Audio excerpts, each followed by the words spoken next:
नमस्ते, मैं हूँ आपकी होस्ट सीक्रेट क्रश। आप सुन रहे हैं सीक्रेट क्रश पॉडकास्ट, जहाँ हर अधूरी मोहब्बत की कहानी एक गहरी सांस बनकर हमारे दिलों तक पहुँचती है। और आज हम फिर से लेकर आए love in the midst of mistaken identities का next chapter, a white wedding.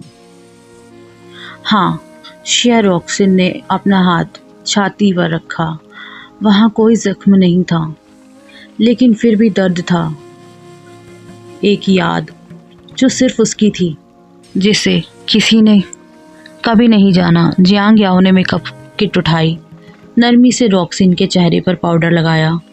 रॉक्सिन मुस्कुराई, पर उसकी आंखें खोई हुई थी। काश वो ताबीज़, वो पेंडेंट, वो जेड पेंडेंट, वो अभी भी उसके पास होता। शायद कुछ बदल सकता था। काश बस यही एक शब्द जिंदगी के हर मोड़ पर पीछा करता रहा। वो सिर्फ 5 साल की थी और यक्षुआन 4 साल की। दीदी, तुम्हारे गले में ये क्या है? मुझे दो ना। शिया यक्षुआन ने रानी जैसी अकड़ में सिर उठाया।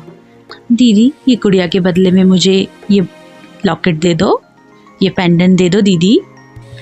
लेकिन रॉक्सिन ने सिर हिला दिया। गुड़िया गई तो कोई बात नहीं, माँ से डांट भी खा ली होती, पर वो पेंडेंट, वो लॉकेट, वो उसकी अपनी चीज़ थी। दीदी दे दो। यक्षुआन ने जोर से सिर खींचा। यक्षुआन बस पीछे हटती गई। तभी येजुन आ गई। शीन येजुन, उसकी माँ। माँ, वो ताबीज़ चाहिए मुझे। माँ, वो मेरा लॉकेट है। माँ, ऐसा मत करो माँ। यक्षुआन रोने लगी। माँ, मुझे वो चाहिए। रॉक्सिन, दे दो, यक्षुआन को दे दो, उसका बर्थडे है ना आज। शीन येजुन की आवाज़ में नाराज़गी थी। रॉक्सिन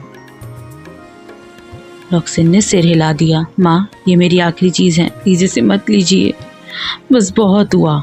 शीन येजुन ने ताबीज़ को ज़बरदस्ती खींच कर निकाल लिया। उसके लॉकेट को उसने ज़बरदस्ती खींच के निकाल लिया। शिया यक्षुआन अब मुस्कुरा रही थी। रॉक्सिन बस देखती रही। टूटी गुड़िया को उठाया और कहा, माँ। शिनशिन उदास है, लेकिन कोई सुनने वाला ही नहीं था। रॉक्सिन, क्या हुआ? जियांग याओ की आवाज़ उसे वर्तमान में खींच लाई, उसे प्रेजेंट में खींच लाई।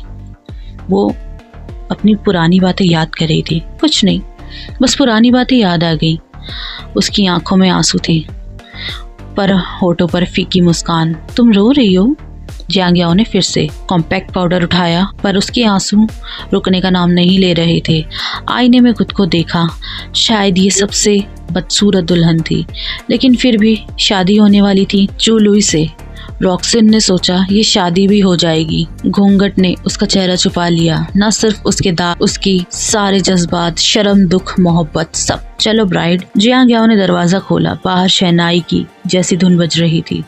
रॉक्सिन ने खुद अपनी शादी की सारी तैयारियां की थी। ना कोई फोटोशूट, ना कोई दूल्हे की मौजूदगी। चू जियांग अपनी घड़ी देख रहे थे। उनकी बीवी सोंगवान बेचैनी से बाहर की तरफ देख रही थी। हमारा बेटा कहाँ है? कहीं ऐसा ना हो कि दुल्हन अकेली रह जाए। बस एक स्कैंडल बन सकता था अगले दिन की हेडलाइन में। लुई आएगा। चू जियांग ने खुद को दिलासा दिया, लेकिन उनके अंदर भी एक डर था। रॉक्सिन अब मंडप में खड़ी थी, अकेली। सभी नजरों में एक ही सवाल था, दूल्हा कहाँ है? उसने अपने होठों को काटा, लेकिन मनी मन उसे यकीन था कि वो आएगा। शायद प्यार से नहीं, नफरत से। और तभी एक लंबा सुडौल आदमी अंदर आया। ब्लैक सूट, सादे कदम, शरीर की बनावट मूर्तिकला जैसी, और चेहरा बर्फ की तरह ठंडा। चू लुई। उसकी आंखों में एक तेज चमक थी। उसकी आंखें रॉक्सिन पर जम गईं और होठों पर एक कातिल मुस्कान। चू जियांग और सोंगवान ने राहत की सांस ली, लेकिन उनके चेहरे पर अब भी डर था। उनका बेटा भरोसेमंद नहीं है। चू लुई उसके पास आया, रॉक्सिन का हाथ थामा। उसकी उंगलियां कांप उठी। चलो मेरी दुल्हन। उसकी आवाज में जरा भी प्यार नहीं था। वो रॉक्सिन को खींचता हुआ ले गया। उसका हाथ इतनी जोर से उसने पकड़ा कि उसकी सफेद उंगलियां टाइट हो गई दर्द से। रॉक्सिन कुछ कह भी नहीं सकती थी। उसने बस अपने होठ भींच लिए, और तभी उसकी एड़ी मुड़ी, वो लड़खड़ाई और गिर गई मंडप के बीचों बीच। ठप। उसका सफेद गाउन थोड़ा सा उड़ गया और लंबी टांगों और सफेद सिल्क का अंडरवियर थोड़ा सा झलक गया। उसकी स्कर्ट हवा में उड़ चुकी थी और कैमरों की बारिश शुरू हो गई। रॉक्सिन ने घबराकर अपना गाउन समेटा और शर्म और अपमान से कांपती रही। चू लुई वहीं खड़ा रहा। उसे कोई फर्क नहीं पड़ा। बस एक हल्की सी मुस्कान उसके होठों पर थी। क्या ये शादी वाकई एक शुरुआत थी या एक ऐसी कैद जो रॉक्सिन को हर दिन मारने वाली थी? चू लुई जरूर आया, लेकिन वो अपने साथ क्या लाया? प्यार या सिर्फ बदले की आग? जानिए अगले एपिसोड में। अगर ये कहानी आपके दिल को छू रही है तो सीक्रेट क्रश पॉडकास्ट को सब्सक्राइब करें, शेयर करें, अपने जज्बात हमारे साथ जरूर बांटें कमेंट के जरिए। मैं हूँ सीक्रेट क्रश एंड आप सुन रहे थे सीक्रेट क्रश पॉडकास्ट, जहाँ हर अधूरी मोहब्बत एक मुकम्मल आवाज पाती है। चैप्टर 5 के लिए तैयार रहिएगा। आज के लिए इतना ही। धन्यवाद।